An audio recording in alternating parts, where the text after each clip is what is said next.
समस्त को ख्रीष्ट प्रेम आंतरिक नमस्कार। प्रिय बंधुगण आपण मानक प्रत्येक मोर आउ गोटे वीडियो को मु स्वागत करुच्ची। आज विषय वस्तु आपण जपरी थंबनेल रे देखिले जे कहा राज्य आसवा दरकार, प्रभु जीशु ख्रीष्ट राज्य आसवा दरकार कि राम राज्य आसवा दरकार। तेबे प्रिय बंधुगण जदि आमे ए पृथ्वी रे आमे देखिबा कि जदि भारत वर्ष रे देखिबा तेबे अनेक धर्मर लोक माने ए पृथ्वी रे समान बास करते। आ जदि आमे भारत रे आमे देखिबा ते भारत रे हिंदू मानकर संख्या होची 72.4%, मुस्लिम लोक होचंती 14%, ख्रिस्टियन लोक होचंती 4.8% और सिख होचंती 1.8%। जदि आम भारत वर्ष रे हिंदू मानकर तुलन में ख्रिस्टियन मान को देखा जाए तेबे बहुत कम ख्रिस्टियन ए भारत देश रे समाने असंती।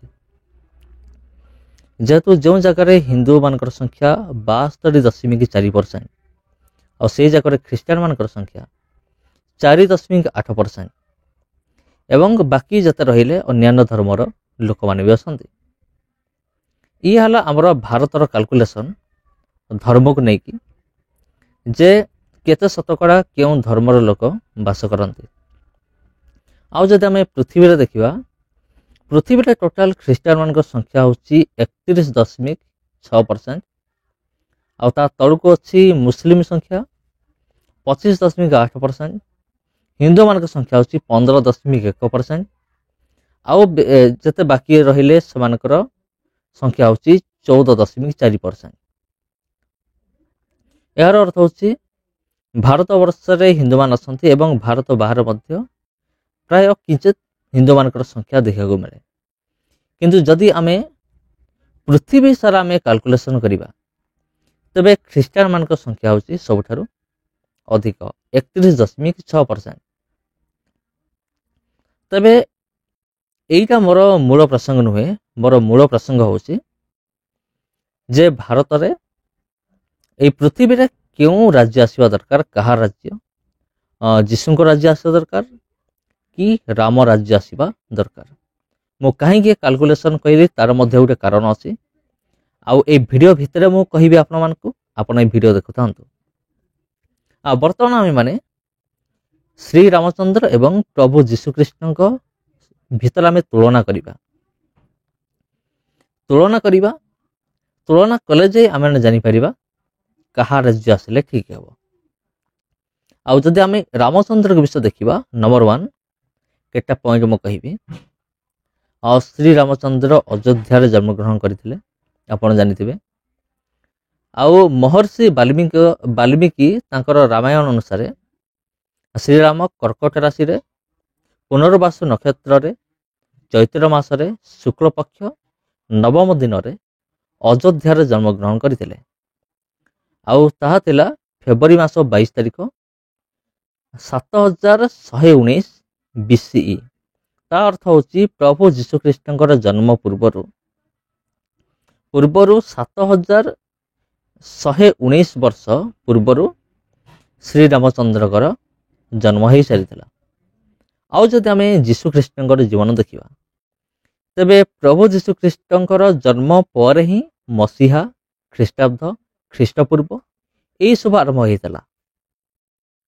प्रभु जीशु बाइबेल सुसमाचार पुस्तक अनुजाई बाइबेल रे जो 4टी सुसमाचार पुस्तक रही अच्छे आईटा माथ्यू, मार्क, लूक एवं जोहन। ये जो 4टी सुसमाचार पुस्तक रही अच्छे ए सुसमाचार पुस्तक अनुजाई इस्राएल देश रे जेरूशलेम बेथलीम नगर रे प्रभु जीशु ख्रीष्ट जन्म ग्रहण करथिले। आ जदि आमे जन्म को नहीं आम देखिबा श्री रामचंद्र एवं प्रभु जीशु ख्रीष्ट तेबे समान को विषय एया शास्त्र वर्णना करे। तेबे नंबर 2 कर्म। कर्म को नहीं आमे माने श्री रामचंद्र एवं जीशु को विषय तुलना करिबा। आ रामंकर कर्म आउ श्री रामचंद्र रामायण रे कौन सी आश्चर्यक्रम କରିଥିବାର ଦେଖାଯାଏ ନାହିଁ। ଆଉ ଏହା ଦେଖିବାକୁ କେତେବେଳେ ବି ମିଳେ ନାହିଁ ଯେ ଶ୍ରୀରାମଚନ୍ଦ୍ର କୌଣସି ଚମତ୍କାର କରିଥିଲେ କି କୌଣସି ଆଶ୍ଚର୍ଯ୍ୟକର୍ମ କରିଥିଲେ। ଯଦି ଶ୍ରୀରାମ ରାମାୟଣରେ କୌଣସି ଚମତ୍କାର କରିଛନ୍ତି ତେବେ ଆପଣ ମୋତେ କମେଣ୍ଟ ମାଧ୍ୟମରେ ଜଣାଇ ପାରିବେ। ଆଉ ରାମାୟଣରେ କେଉଁ ଅଧ୍ୟାୟରେ ଲେଖା ଅଛି ତାହା ମଧ୍ୟ ଆପଣ ମୋତେ କମେଣ୍ଟ କରିବେ। ଆଉ ଯଦି ବା ରାମଚନ୍ଦ୍ର ଚମତ୍କାର କରିଛନ୍ତି ରାମାୟଣ ଭିତରେ, ତେବେ ପ୍ରଭୁ ଯୀଶୁଖ୍ରୀଷ୍ଟଙ୍କ ତୁଳନାରେ ସେ କମ୍ ଆଶ୍ଚର୍ଯ୍ୟକର୍ମ କରିଥିଲେ। ଆଉ ପ୍ରଭୁ ଯୀଶୁଖ୍ରୀଷ୍ଟଙ୍କର ଯଦି ଆମେ ଆଶ୍ଚର୍ଯ୍ୟକର୍ମ କିମ୍ବା ଚମତ୍କାରକୁ ଯଦି ଆମେ ଦେଖିବା, ତେବେ ପ୍ରଭୁ ଯୀଶୁଖ୍ରୀଷ୍ଟ ତାଙ୍କ ଜୀବନରେ ଅନେକ ଆଶ୍ଚର୍ଯ୍ୟକର୍ମ କରିଥିଲେ। ଏମିତି ଲେଖା ଅଛି ବାଇବଲରେ, ପ୍ରଭୁଙ୍କ ବାକ୍ୟରେ ସେ ଅନେକଙ୍କୁ ସୁସ୍ଥ କଲେ। ଏମିତି କିଛି କିଛି ଜାଗାରେ ଲେଖା ଅଛି।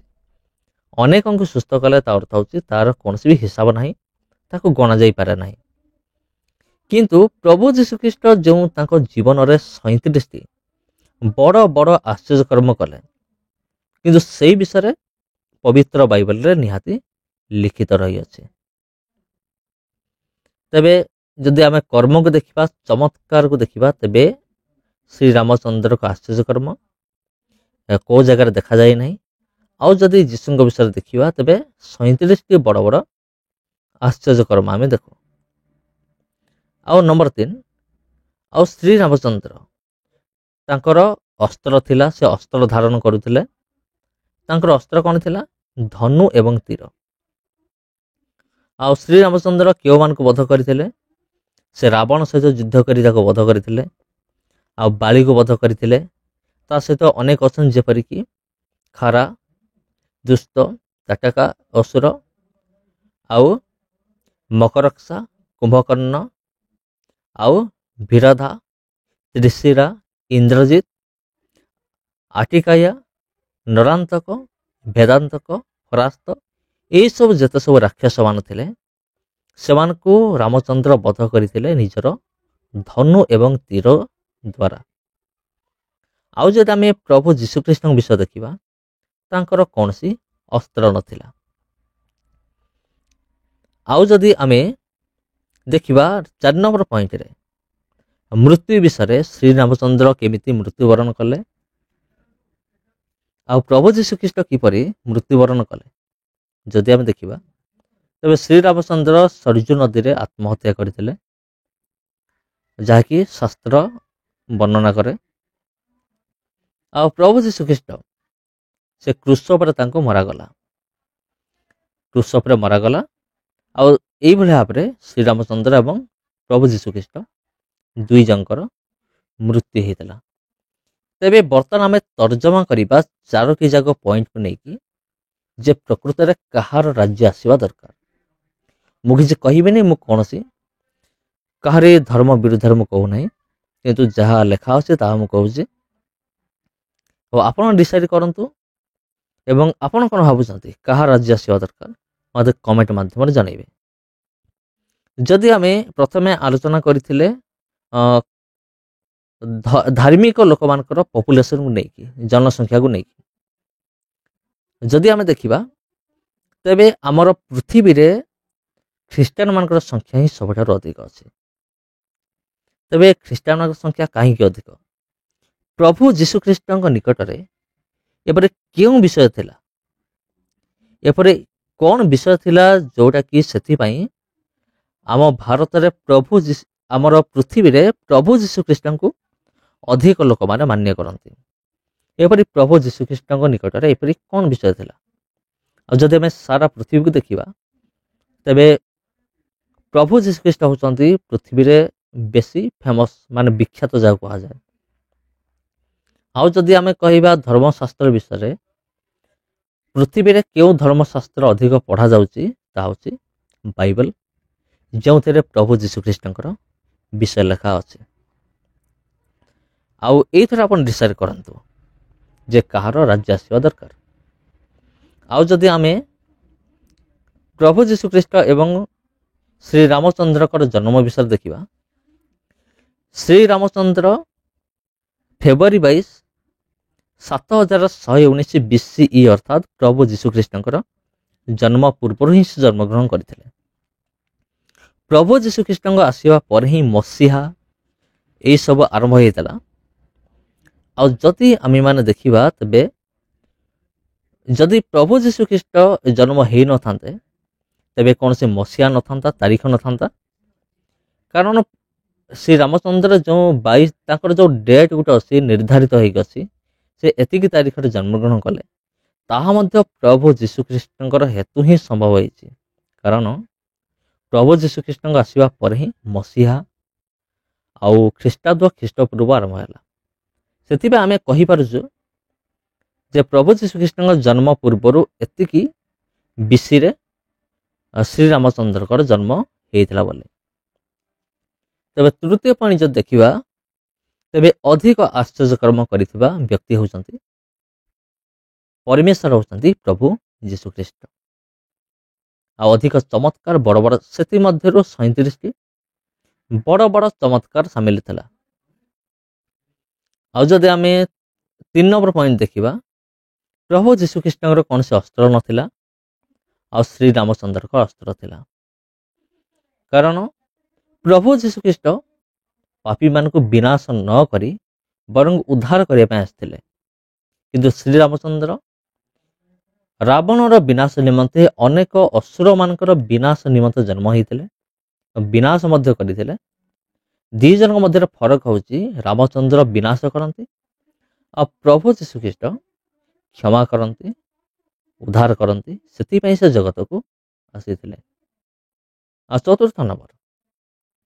ଚତୁର୍ଥ ନମ୍ବର ସବୁଠାରୁ ବଡ଼ ପଏଣ୍ଟ ହେଉଛି ଶ୍ରୀରାମଚନ୍ଦ୍ର ଆତ୍ମହତ୍ୟା କରିଥିଲେ ସରଜୁ ନଦୀରେ, ଆଉ ପ୍ରଭୁ ଯୀଶୁଖ୍ରୀଷ୍ଟଙ୍କୁ କ୍ରୁଶ ଉପରେ ମରାଯାଇଥିଲା।